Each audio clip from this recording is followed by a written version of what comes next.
Bueno, vamos a hablar ahora sobre delitos pasionales. Los delitos pasionales viene, digamos, toda una controversia en el entendido de determinar si existe o no existen esos delitos pasionales. Por una parte, una teoría dice que no existen delitos pasionales porque todos serían delitos pasionales desde el punto de vista de las emociones. Entonces, odio, rabia, alegría, todos son, digamos, sensaciones y pensamientos que pueden determinar pasión y pueden motivar la realización de un delito, sobre todo el tema de la rabia, el odio, la envidia y, digamos, ciertas sensaciones y pensamientos que pueden generar o que generan, digamos, los delitos. Entonces se dice que todos los delitos serían pasionales. Pero cuando vamos a delimitar, digamos, realmente qué son los delitos pasionales, tendríamos que hablar en efecto lo que tiene que ver con relaciones entre parejas y entre personas. Podríamos delimitarlos a partir de ahí desde el punto de vista conceptual para esta exposición. Desde el punto de vista de la filosofía, se entiende, digamos, que las pasiones nublan, digamos, eh, la razón. Eso, digamos, desde Platón se planteaba que el hombre era conducido o que, digamos, el hombre conducía un coche que estaba tirado por un caballo que era la razón y la otra era, digamos, las pasiones. Entonces, desde el punto de vista de la filosofía se planteaba que las pasiones nublaban la razón. Desde el punto de vista de la criminología, sí, hay varias vertientes que determinan que en efecto, por ejemplo, Carrara establecía que, digamos, las pasiones nublaban la razón y en virtud de eso, digamos, la persona no actúa de forma racional. Desde el punto de vista de la psicología, sí, se plantea que algunos trastornos psicológicos pueden estar relacionados con temas de pasiones, celotipia, etcétera, digamos, pueden causar cierto grado digamos, de psicopatía o alguna enfermedad que puede generar, digamos, una inimputabilidad. En el derecho penal, la problemática ha sido la siguiente. ¿Cuál sería la consecuencia de los delitos pasionales? Entonces, en principio se podría decir un eximiente de responsabilidad con, por ejemplo, el caso de Carrara que decía una pasión nubla la razón y en virtud de eso no habría responsabilidad. Entonces, se podría plantear como un eximiente de responsabilidad. Se podría plantear como una inimputabilidad, dado que pueden existir ciertas enfermedades mentales relacionadas precisamente eh, que podrían impedir que una persona comprenda la ilicitud de sus actos y en virtud de eso, a partir de esas enfermedades mentales se puede reconocer un estado de inimputabilidad o se puede plantear un estado de inimputabilidad disminuida, es decir, no se reconoce el estado de inimputabilidad, pero sí una disminuida que causa, digamos, una disminución de la pena en algunas legislaciones. También se plantea, por ejemplo, los delitos especiales y se establece, por ejemplo, el feminicidio como una forma de agravación punitiva relacionada con estos delitos pasionales cuando se ataca a la mujer o se ataca a una persona por su hecho o de ser mujer o de su condición de género específico. Entonces se plantea como delitos especiales e incluso se plantea como un agravante. También pueden existir como atenuantes. Entonces se plantea el estado de ira intenso dolor como una atenuante en relación de las personas que matan en virtud de, digamos, una infidelidad, por ejemplo. Entonces, por ejemplo, en el caso colombiano no se plantea una inimputabilidad disminuida, sino que se determina si la persona es imputable o no es imputable y a partir de ahí se reconoce que será juzgado de una forma determinada en virtud de que no será condenado por una pena, sino por una medida de seguridad.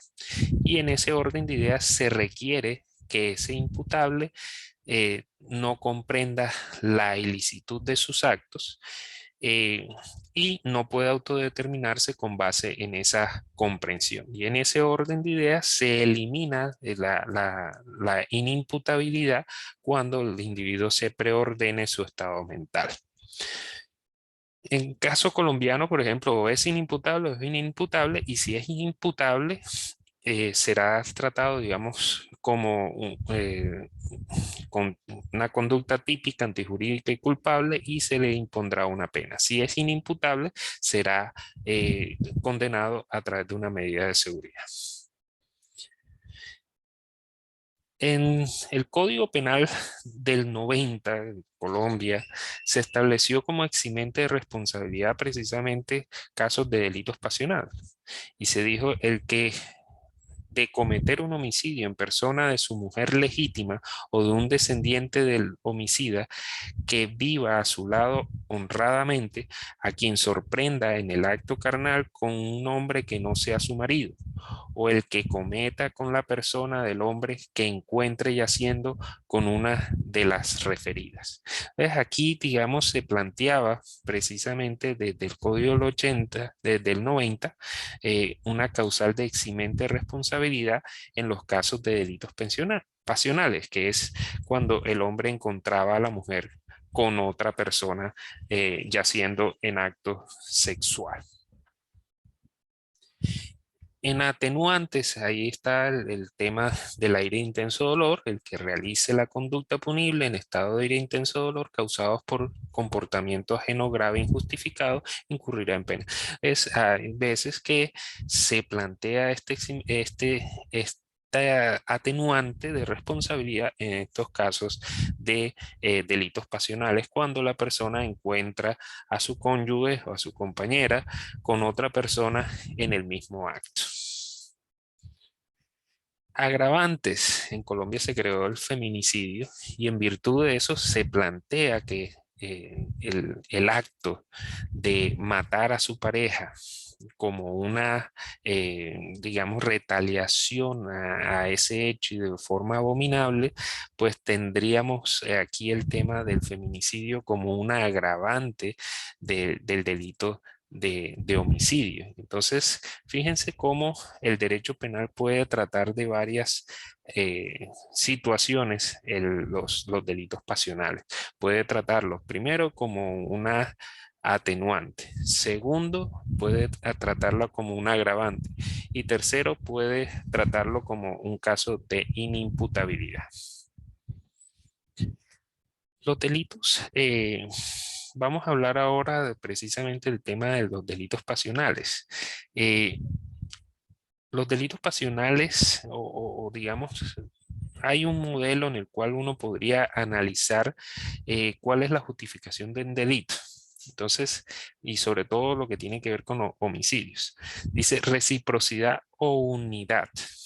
Se plantea que, digamos, en relaciones de familia y de unidad, toda aquella persona que esté dentro de un grupo tiene a consolidar sus costumbres, su cultura, y en ese orden de ideas, cualquier persona que se pretenda salir de ese grupo, de las condiciones de ese grupo, entonces justifica una represión, y eso es lo que justifica, digamos, un delito en muchas ocasiones, que es la afectación al grupo o a las condiciones del grupo. Entonces, por ejemplo, una persona mató a otra, esta persona era musulmana, porque otro miembro de la comunidad se iba a casar con una persona que no era de la misma religión. Y en ese orden de ideas entonces vino la problemática de matar a esa persona para respetar o hacer respetar los valores de esa comunidad. En el tema de jerarquía, hay relaciones jerárquicas de jefes, de mandos, de toda relación jerárquica implica un respeto a esa jerarquía. Y cualquier persona que irrespete esa jerarquía merece ser sancionado y una de ese tipo de sanciones puede ser, digamos, un delito. Entonces, el miembro de una banda que irrespete la jerarquía de la banda, pues va a generar una posible reacción de la banda a, digamos, a matarlo. En el tema de igualdad, el tema de igualdad implica cuando hay un trato desigual de una persona hacia la otra o hay un hecho de discriminación, esa persona discriminada tiende a, digamos, a cometer un delito. Pero también aquellas personas que mantienen la discriminación, como por ejemplo en el caso del apartheid en Sudáfrica, las personas que mantienen situaciones de desigualdad también tienden a, digamos, a matar.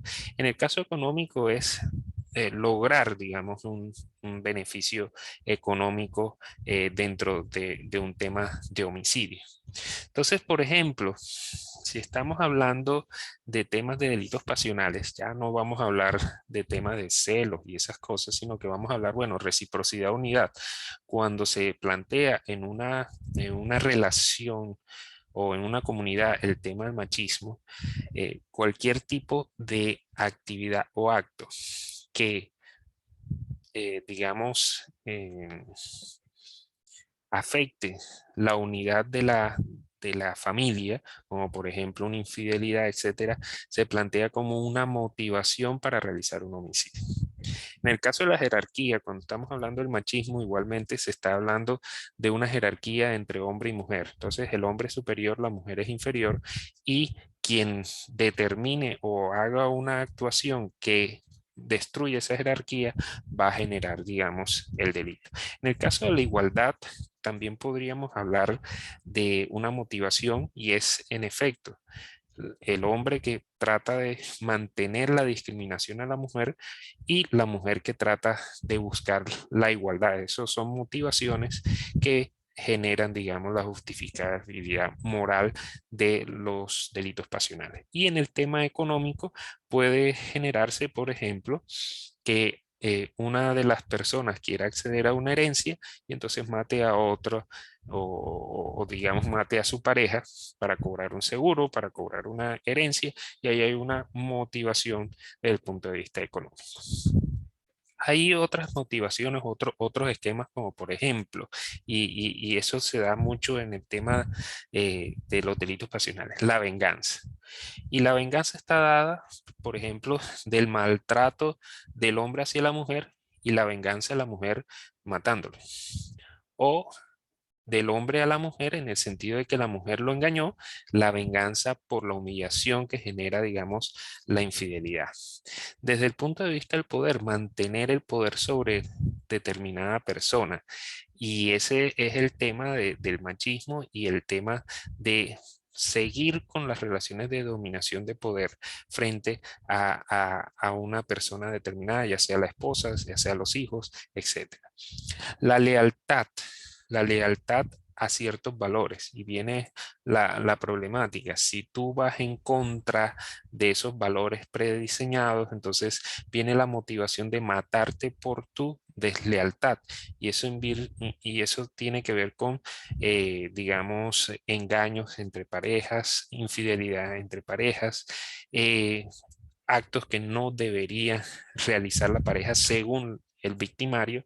Entonces, ¿por qué te vistes así? ¿Por qué fuiste a tal lugar? Esas son, digamos, unas motivaciones.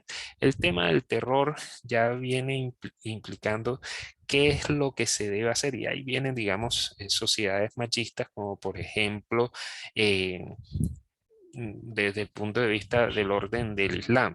¿Qué no deben de realizar las mujeres? No pueden ir a las universidades, no pueden digamos, mostrar su cabello, no puede mostrar, y la que lo hace, pues entonces se plantea un acto delincuencial para generar el terror en las víctimas y evitar que sigan realizando ciertas conductas que para ellos serían reprochables.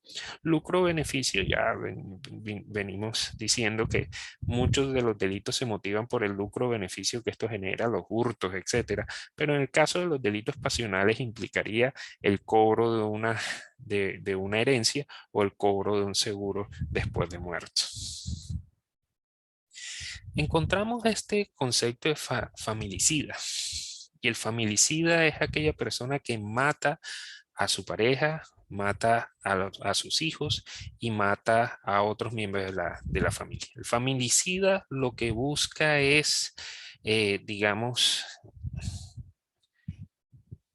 una venganza. La mayor parte de familicidas encuentran su motivación en venganza o en ira por una frustración o por un engaño hacia sí, y entonces utilizan precisamente a su pareja, la matan por venganza o matan a sus hijos por venganza al engaño de su pareja o a algún miembro de la familia para afectar precisamente a la pareja.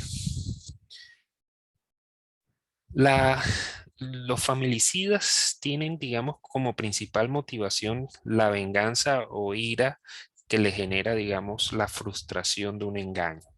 Cuando esa persona es engañada, tiene un problema precisamente se le genera una depresión y se le genera una rabia o una ira que lo lleva a vengarse.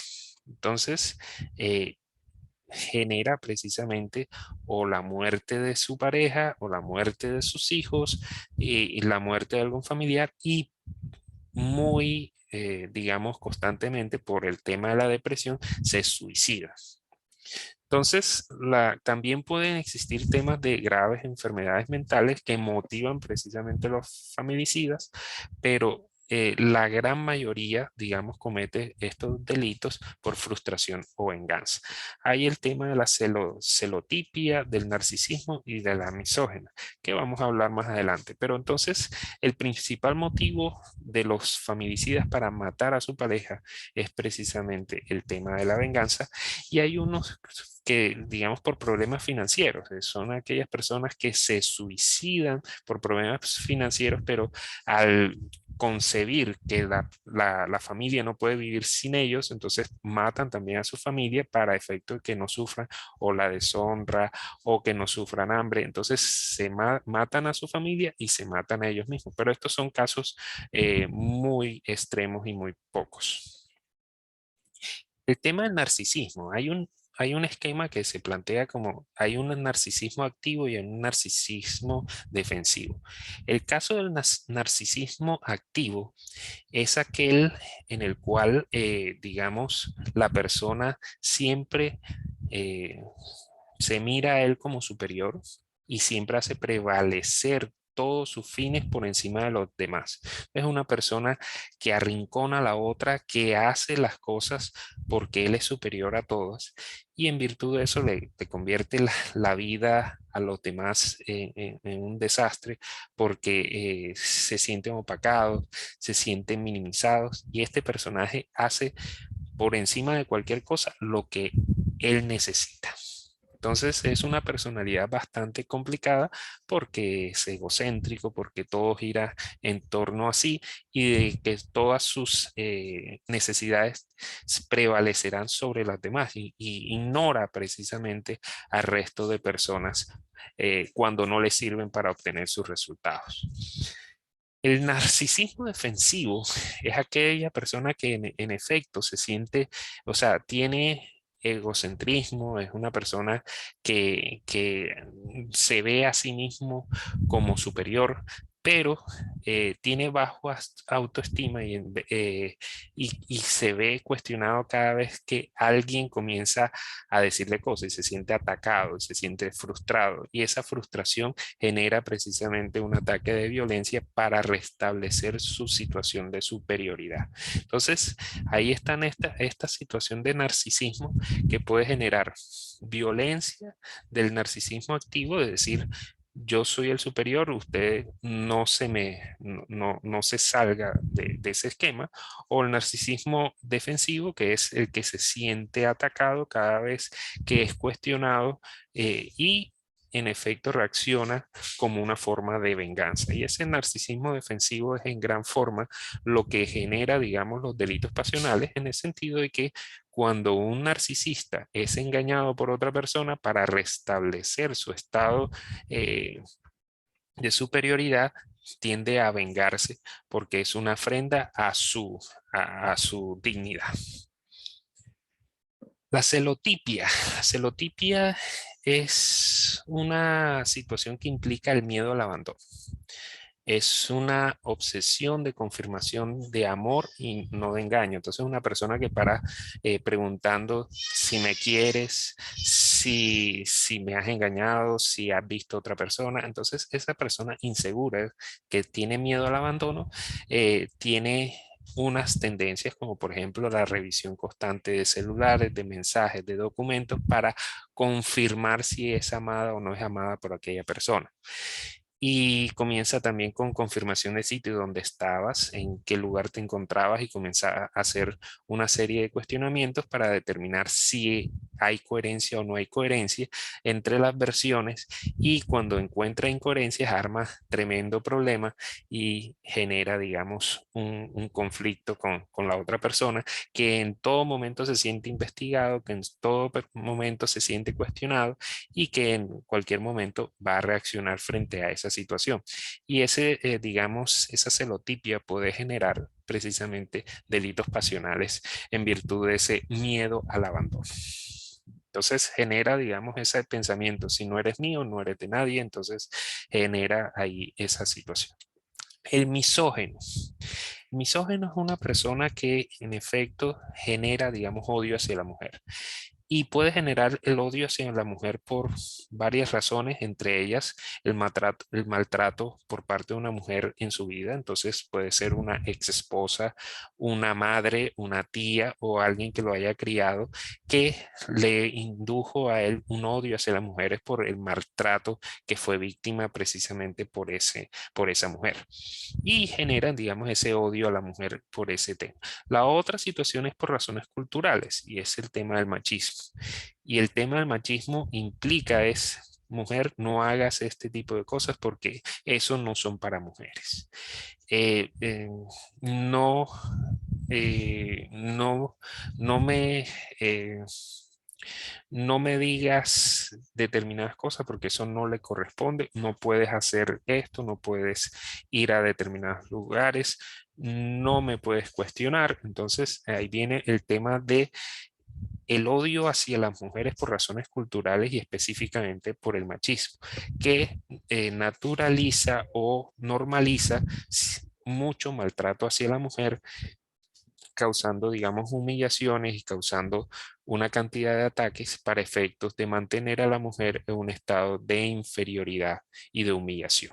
Entonces, ese misógeno puede generar, digamos, tendencias precisamente a atacar violentamente a las mujeres, ya sea por razones culturales o ya sea por antecedentes de maltrato de alguna mujer. Aquí viene el tema digamos, de los asesinos en serie. Y, digamos, pueden existir, es, digamos, crímenes pasionales realizados por asesinos en serie, pero es que, digamos, los asesinos en serie tienen otro tipo de, digamos, de perfil. Sin embargo, podrían generarse, digamos, asesinos en serie a partir de hechos de misógino, de narcisismo, etcétera. Pero, digamos, aquí está el perfil de los asesinos en serie. Ellos tienen, digamos, una serie de emociones negativas que es la envidia, la ira y el odio, no tienen ciertas emociones positivas como por ejemplo la empatía, la compasión, la responsabilidad, el afecto, la piedad o la lealtad, tienen un problema de asocialidad, es decir, no piensan que el mundo les pertenece ni los comprende. Ellos simulan emociones, pero no las tienen. Es decir, ellos se sienten rechazados por el mundo.